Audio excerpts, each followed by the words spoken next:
I want to begin by extending my congratulations to my distinguished brother, the Minister of Finance, and his staff. Of course, all the staff in all the other ministries and all the other ministers whose collective efforts were presented here as in the form of our 2026 budget. And of course, I want to especially commend the Minister of Finance for his marathon presentation of that budget with his characteristic elegance.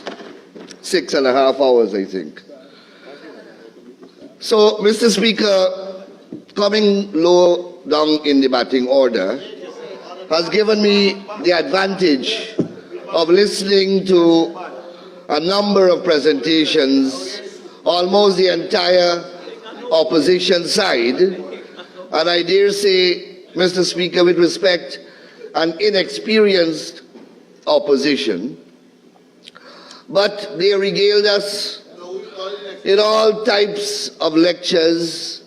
They purport to explain to us about how budgets should be presented, how policies should be crafted, all manner of things. When you listen to them, rather than temper their presentation with a commensurate inexperience, they unfortunately exhibited an uncanny degree of arrogated knowledge and experience. I want to lecture this bunch of veterans, as my brother Jacob said. So, Mr. Speaker, I thought it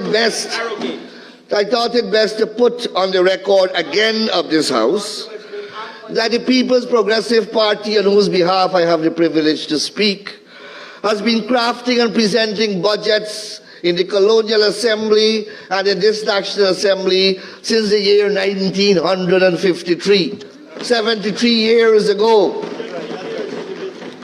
And in terms of winning free and fair elections, we have demonstrated that we are the most successful unit in that regard, not only in Guyana, but the entire Caribbean. That's right. We know this thing. Every election, we go to the people with a manifesto, and we discuss with the people that manifesto. And the people, if they endorse the manifesto, then we tell them to elect us. And when they elect us, they put us in government, we implement that manifesto.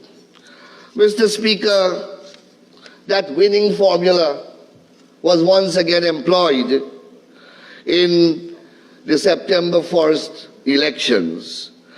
And from 2020, we have been engaging constantly with the people of our country, recording those engagements, and we produced a budget which we took to the people under the banner Forward Together for a Better Guyana, the manifesto.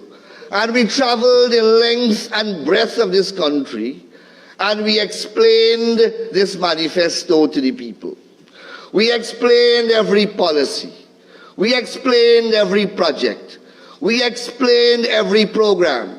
And we said to the people that if you wish us to implement these policies, if you agree with these programs, if you support these plans, then elect us and we will implement them. And we have, Mr. Speaker, an unenviable track record of success. That's correct. We have that, of delivering on promises. So the people believed us.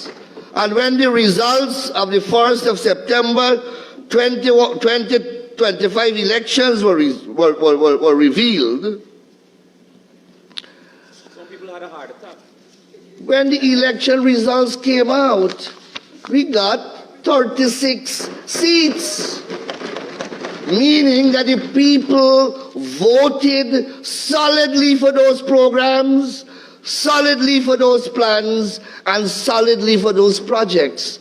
And they are contained in this budget that we are presenting.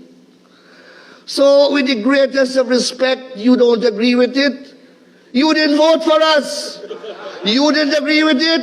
You didn't vote for us. The people who vote for us, we are representing them and every other Guyanese. That's correct. That's correct. That is the reality of politics, my friend. That is the reality of politics. That responsibility And you know what? given to them. We don't have to put it on a manifesto that we are putting people first. We are in politics together. And they, the APNU, did just like us. They did just like us. They went to the people. They had a manifesto. They told the people, these are the plans, these are the projects, these are the policies. If you want them, if you want us, and if you want these implemented, vote for us. And we are putting you first. They put that on the document. When the results came out, the people put them last. Today, they have been reduced to the back benches of the parliament. Very good. The last benches. Very good. Last benches. You did well there. You did well. Marcy, I know with the clapping. I like the clapping part. I like that part. That was So, Mr. Speaker, and let me explain these results, because I still hear some quibbling. One member says seats don't matter. We got 36 seats, you got 12. I know you're not strong in maths. That's 3 times the amount of seats that you got. You got 16, we got 2.25 times that you got. So you must know your places when you're talking to this side. You must know your places. Know your place. That's correct. And you, the Honorable Amanza Desir, we have to restructure a seat. She only got 3 Did you quarters say of a seat. Nadir? Sorry? Did you say Nadir? Desir. Oh, sorry. Desir. Will never make such a mistake, sir. So we need to configure a new chair. She only got 3/4 of a seat. actually it was like half. It was like half because Mr. Speaker, and we know why the people voted the way they did. Because I sat in this house and I heard an honorable member on that side say that the 5Bs program that consisted of 2 32 20-seat buses, 32 22-seat buses, 3 bicycles, and 12 votes. That is a more superior program than our cash grant program. And when the honorable member said so, the comrade next to him said, you hear him? He's a businessman. He's a businessman, comrade. 32 bus. We are giving 206,000 children of our country $85,000. And these people are talking about 3 bicycles, 2 boats, and 32 bus. And they're surprised that they're on that side in a minuscule number of 12. And Mr. Speaker, Icebox and giant itself over there. I heard the honorable member Dexter Todd, he's not here, and maybe it is inexperience. The honorable member came to the podium and he was shrieking and he was screaming. I had to walk out of the house while the leader of the opposition was getting migraine in the court. I got migraine in the parliament listening to him. The comrade was screaming and screeching like a hyena in heat. But he said a couple of things that I must respond to. Mr. Speaker, I said a couple of things that I must respond to. oh, you know about the hyena heat. Mr. Speaker, I am a fan of National Geographic. Check it out. He spoke about the International Observer reports in relation to the 2025 elections. And he tried to create some type of misconception and misconstruction of what the reports said. But let me say one thing. Every single observer team that observed these elections, their reports said unequivocally that the results declared by GCOM reflect the will of the electorate of this country. That's right. That's right. That is what they said. The comrade is a lawyer. He would know that that is the ratio decidendi of the report, and everything else is obiter dicta. He made another statement, and perhaps the Honorable Member Ganesh will convey to the Honorable Member, Mr. Aubrey Norton, that you got to hold some classes with these people. There are certain things that you don't bring up. There are certain aspects of your past that you don't revisit. But inexperience came to the fore, and the comrades chose to speak about Dr. Walter Rodney's assassination. And look who's the man who said the next one. And yes, I'll get to Comrade David Hines shortly. And he tried to convey in this, tried to distance the PNC from the assassination of that great historian and Pan-African scholar of Guyanese birth. A man whom we respect, and this country owes a great duty to revere and continue to respect him. It was the PPP government that established an independent commission to inquire into the death of Dr. Rodney. And that commission was consisted of international jurists, not Guyanese, jurists from the Caribbean, specially selected. The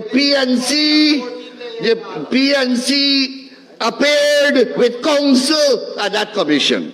They appeared by counsel. They chose to participate. And of course, by the time the commission concluded its work, they got into government and they stifled the work of the commission. But fortunately, the commission had completed its tasks. And let me read into the record, Mr. Speaker, two findings of the commission. Firstly, Dr. Walter Rodney was a man of large and significant stature, both in Guyana and beyond at the time of his death. He could only have been killed in what we find to be a state-organized assassination with the knowledge of Prime Minister Burnham in the Guyana of that period. It was a controlled society, and Burnham had a large and detailed knowledge of whatever was being done by the state and its agencies. Time to interject, Terence. Now let me go to conclusion number 2. We have no hesitation in holding that Gregory Smith was responsible for Dr. Walter Rodney's death on the 13th of June, 1980. And that in so doing, he was acting as an agent of the state, having been aided and abetted so to do by individuals holding position of leadership in state agencies and committed to carry out the wishes of the PNC administration. Put that on the record. That is what the Commission of Inquiry found. Mr. Speaker, when we come to this And you'll House, table that report? I will table the report is before the House. Okay. Sorry. The third point that the Honourable Member made, and I don't know why this Honourable Member will say these things. He said to this House that this government must take its knees off of the neck of the judiciary. They watch TV and they get carried away. There is no originality. They get carried away with slogans in America. What is the evidence in this country that there has ever been an attempt to interfere with the independence of the judiciary by this administration? I say no one can produce any such evidence. And that is why I said, why the Honourable Member would go down that road. when he sits on the benches of the People's National Congress, and the People's National Congress in 1970 abolished appeals to the Privy Council, removed the Privy Council from our legal system, thereby making the Court of Appeal of Guyana our final court, then go to the Court of Appeal and nail the party flag. Look, the party flag on the wall of the Court of Appeal to say to the people of Guyana, the PNC now controls the pinnacle of the Guyana judiciary. That's correct. That's correct. Under the doctrine of party paramountcy.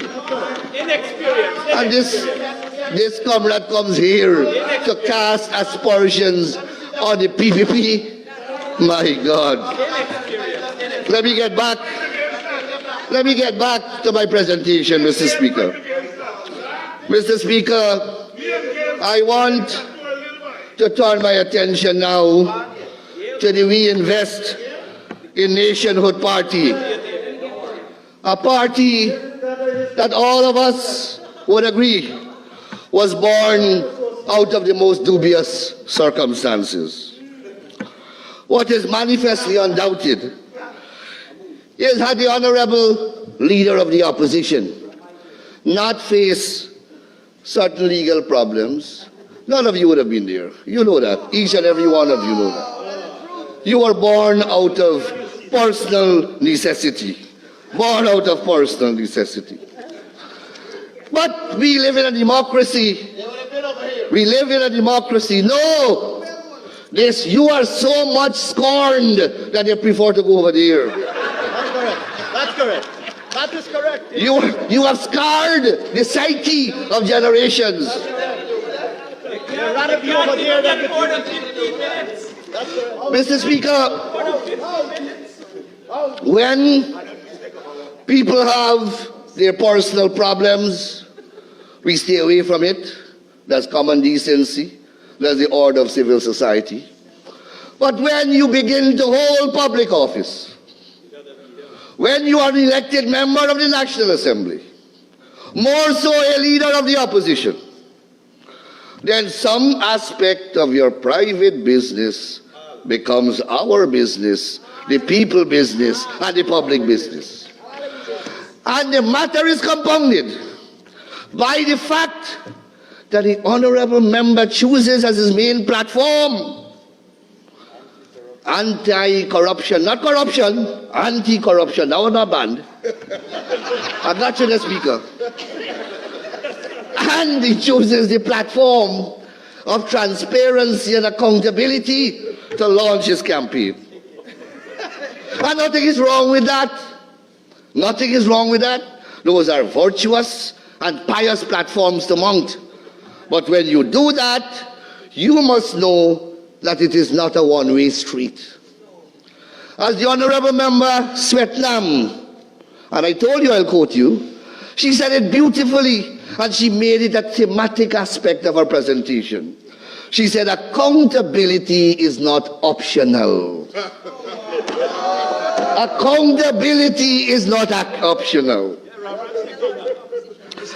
And Mr. Speaker, the Honorable Member, Honorable Opposition Leader is scheduled to speak after me.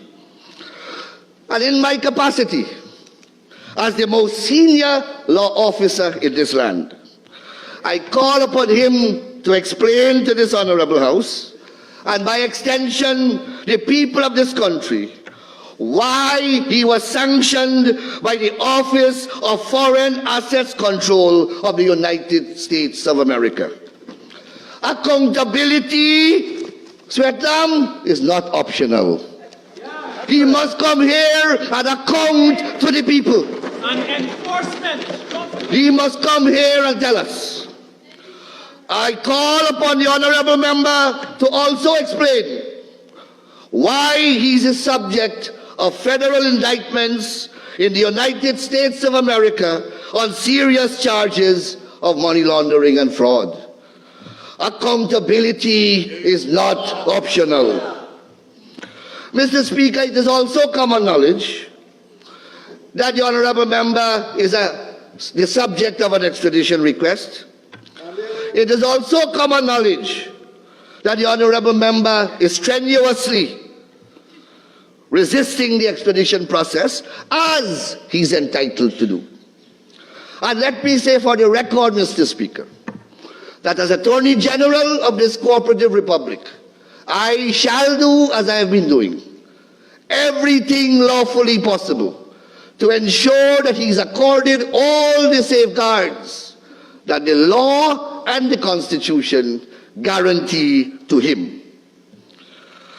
But I have to call upon him in my capacity as a member of this House to explain to the people of Guyana and this House why he's unwilling to surrender, to go to the US, face his accusers, and vindicate his innocence. I call upon him to do so. After all, Honorable Member Swetnam, accountability is not optional. The people of Guyana deserve those explanations. And Mr. Speaker, also, I'm not finished. The Guyana Revenue Authority has assessed the Honorable Opposition Leader and his businesses to be indebted to the GRA in what presumptively are taxes evaded in the sum of 190 billion Guyana dollars. Let me explain the magnitude of this sum. Mr. Speaker, when I entered this National Assembly, for the first time in my first debate 20 years ago, the national budget of this country was $90.5 billion. They commute Cartaway 2.5 times that amount. The whole national budget of the country. In my first budgetary debate as Attorney General in 2012, Mr. Speaker. the national... Mr. Deputy Speaker.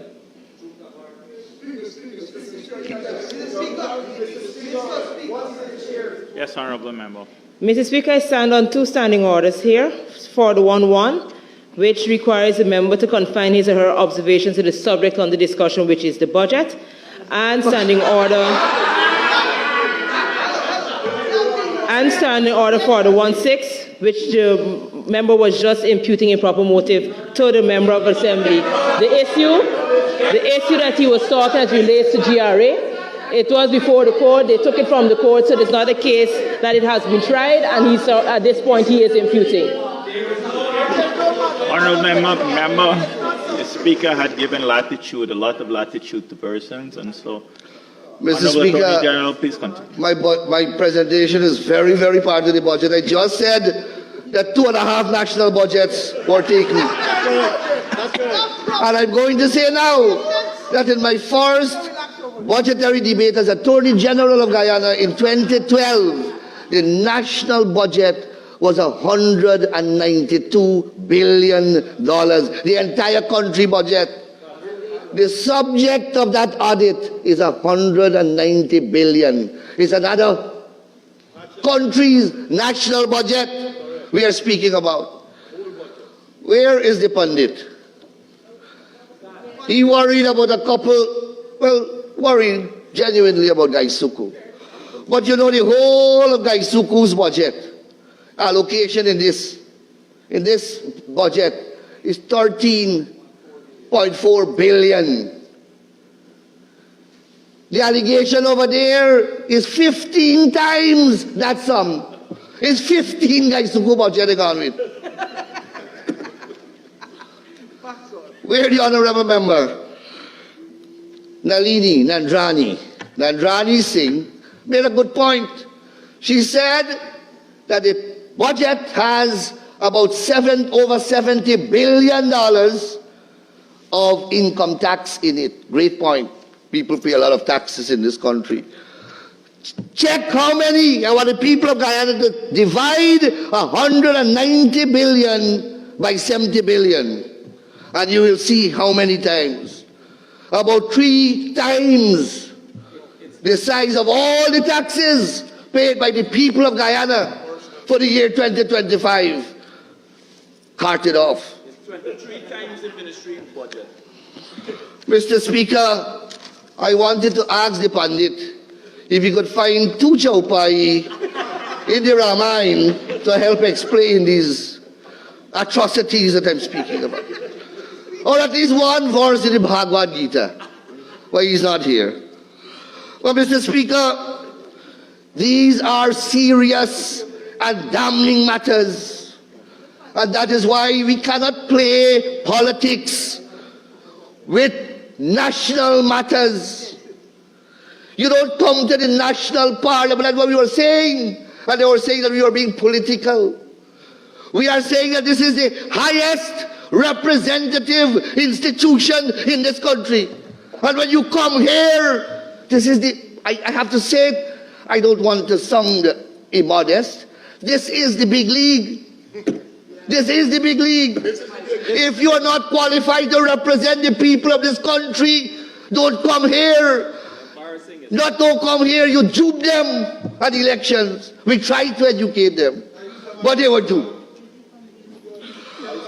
Well, Mr. Speaker, They have all been duped over there. and then I wasn't Mr. Speaker, you know, I have not yet spoken about the 50 million US dollars and the 10,000 kilogram of gold that are the subject of the indictment. I haven't spoken about that. And I didn't plan to speak about the Lamborghini either. But then Honorable Member Natasha Lewis said in her presentation, and I nearly fell off my chair, she said in her presentation, I wish that the whole of Guyana could drive Lamborghini like my boss. Well, she didn't realize that the Lamborghini got the boss in all the problem. She wants the whole of the country to be extradited, Your Honor. We can't do that. So, Mr. Speaker, I thought that I repudiate that for the public record. So, Mr. Speaker, when the honorable member comes, the leader of the opposition, I hope that we can get some answers in the interest of transparency and accountability. Accountability is not optional. Now I send you home, girl. Mr. Speaker, the rule of law is the glue that keeps modern society together. In its absence, anarchy and lawlessness prevail. Look around the world and you will see where there is an absence of the rule of law, there is social disorder, there is civil unrest, there is economic stagnation, and there is a breakdown of civil society itself. In a state of anarchy and lawlessness, not a single project in this budget that we are debating can be properly accomplished, and not a single measure effectively implemented.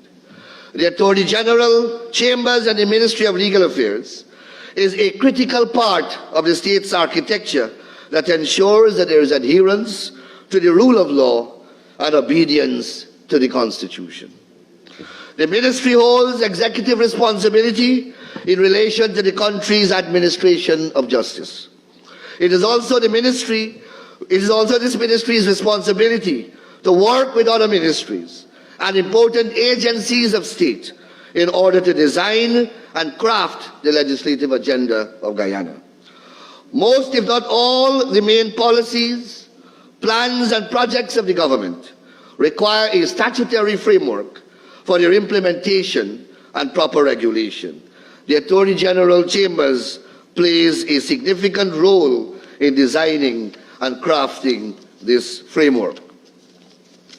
Mr. Speaker, from the year 2023 to 2025, the Attorney General Chambers have been engaged in two important projects: revising the laws of Guyana and updating our law reports. Revising the law of Guyana, Mr. Speaker, for the benefit of the viewers and, of course, honorable members, is simply all the legislation that we are passing at some point in time we have to insert them in the consolidated volumes of the law and reprint the laws to reflect those insertions. That is revision. We last revised our laws in 2012, and we are doing a second one. And I am proud to inform the House that we have completed revision of the laws from 2012 to 2022, December 31st, and we will be launching them shortly. Law reports, Mr. Speaker, many of us following the many cases that are attracting public attention in the press, and they are hearing about case law being quoted from all over the world. Case law reports allow easy access to past decided cases. So if there is a case going on in Guyana and there is a particular legal issue, I can draw from a jurisdiction with a similar legal system across the Commonwealth, India, Africa, Australia, Canada, England, the Caribbean, and I can go to those countries' reports and pull down and find a case of similarity which can apply. Well, the law in Guyana, we also have a very long tradition of compiling our law reports dating back to the mid-19th century. But we have had gaps since. And in this installment, in 2012, I launched 10 reports from 1977 to 2007. And just after these budget estimates are completed, we are going to launch, along with the revision, law reports from 2008 to 2022, law reports of Guyana, in which you will find all the important cases that we have decided in all the courts of our country. A very important institution for lawyers, judges, and even academically inclined people.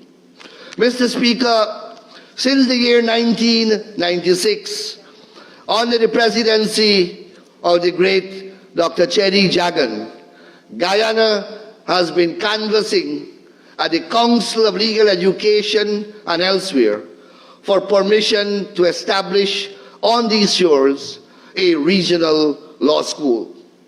In the year 20, and of course, we have failed abysmally over the last few years. Honorable members will recall that my predecessor, Basil Williams, he went ahead and he turned the sod. He made a front page of the paper. He named the law school, but he never got permission from the lawful authorities to construct the law school. So it turned up to be a dupe. It turned up to be a sham. Anyhow, Mr. Speaker, in 2022, at a cabinet meeting, His Excellency Dr. Mohammed Irfan Ali said, AG, go and let us get that law school done. And I am proud to announce that under Dr. President Mohammed Irfan Ali, we secure the permission of Council in September 2025 for the construction of a regional law school in Guyana. So far, we have already identified and cleared 8 acres of land at Campus Turkine of UG, and in this budget, we have the first capital injection, and during the year 2026, we will begin the construction of a law school in Guyana. It is going to be a regional law school. It will attract students from across the Caribbean, and of course it will provide cheap and accessible legal education to our own Guyanese. This is not only an academic institution, but it is an economic venture, because people of the Caribbean will come here, they will have to live, they will have to find accommodation, they will have to board, lodge, and eat, and Guyanese will benefit from those investments. Mr. Speaker,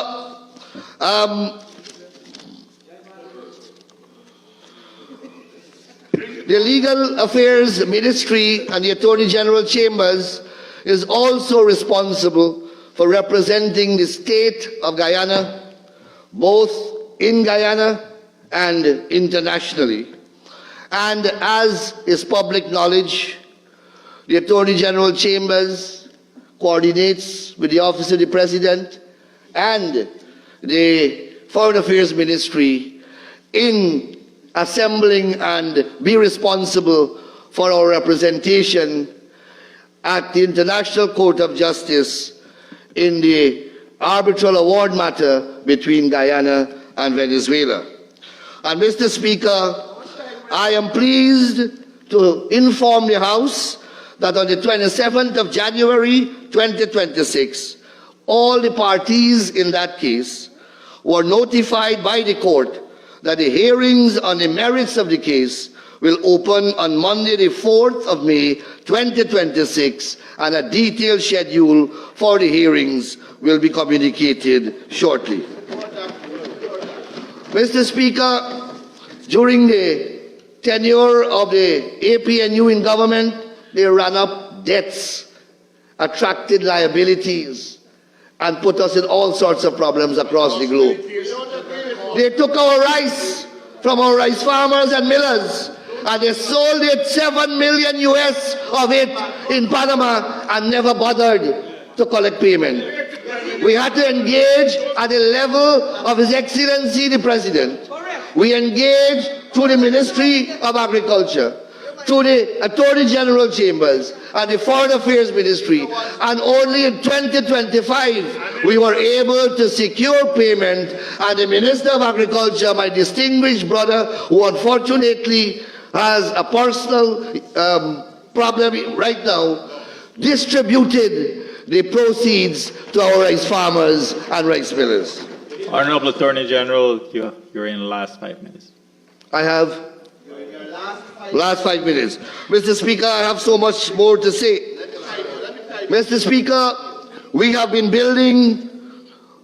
The Legal Affairs Ministry also has executive responsibility over the administration of justice in this country. The administration of justice is one of the most crucial institutions in any democracy. It is to these institutions that the people turn for enforcement of their legal rights, constitutional freedoms, and resolution of their disputes. This institution also ensures the prosecution and trial of criminal offenses. Mr. Speaker, access to justice before an independent judiciary is the sine qua non of the rule of law and a democratic society. Our government continues to invest in the administration of justice, building out courthouses right across the length and breadth of Guyana. In 2024, we opened courts, magistrates' courts at Port Kaituma, Mahaika, Madhya, Mabaruma, Friendship, a children's court at Charity, and a mental health court at Bartica, and the Anna Regina Magistrates Court. In 2026, we have many more courts that are under construction and will be opened. Mr. Speaker, we also invest in the judiciary in ensuring that they have personnel as well as the institutional capability, technological capability to manage their caseload. And today, I am pleased to announce that at almost every level of the judiciary, excepting the Magistrates' Court for the time being, the High Court, the Full Court, the Court of Appeal, and the CCJ, the entire litigation process is now electronic and paperless. Electronic and paperless. And we are working to bring that to the Magistrates' Court as well. Mr. Speaker, we have a long line of legislation in our legislative agenda slated for this year. We have the Developmental Bank Fund Bill, Guyana Natural Gas Bill, the Companies Bill, Evidence Bill, Depreciation Assets Sale Bill, a Trust Bill, Rehabilitation of Offenders Bill, Judge Alone Trial Bill, Alternative Sentencing Bill, Business Name Registration Bill, Road Safety Amendment Bill, National Heritage Preservation Bill, and Mr. Speaker, I have 2 or 3 more pages, which I will circulate for honorable members. Mr. Speaker, it is this ministry that also holds the responsibility for Guyana's AML CFT sector. And Mr. Speaker, that sector ensures not only we guard against money laundering type offenses, as my distinguished sister, the Honorable Minister of Home Affairs, spoke so elegantly and eloquently about. But we ensure that our financial systems are protected from contaminants emanating from illicit means and illicit activities. And Mr. Speaker, I want to report here that we went to the CFATF, which is the governing body that has to assess us and examine our systems, examine our laws, examine our institutional framework, and examine our performance. And they assessed us over a nearly 1 year period. And we scored the highest in the independent English-speaking Caribbean. We are to prepare now, Mr. Speaker, for another round of evaluation scheduled to take place next year. I'll be bringing a slew of bills to this House, Mr. Speaker, to meet new and evolving and emerging requirements that we have to satisfy at the international and global level. Mr. Speaker, unfortunately, I have much more to say, but I can't say it. We'll have to engage outside of the House to bring the nation up to speed with all the developments taking place in the sector. I close, Mr. Speaker, by lending my most humble but solid support to Budget 2026 as we continue to build Guyana, beautify Guyana, modernize Guyana, and secure the future of all Guyanese. Thank you very much, Mr. Speaker. Thank you very much, Honorable Attorney General and Minister of Legal Affairs. Just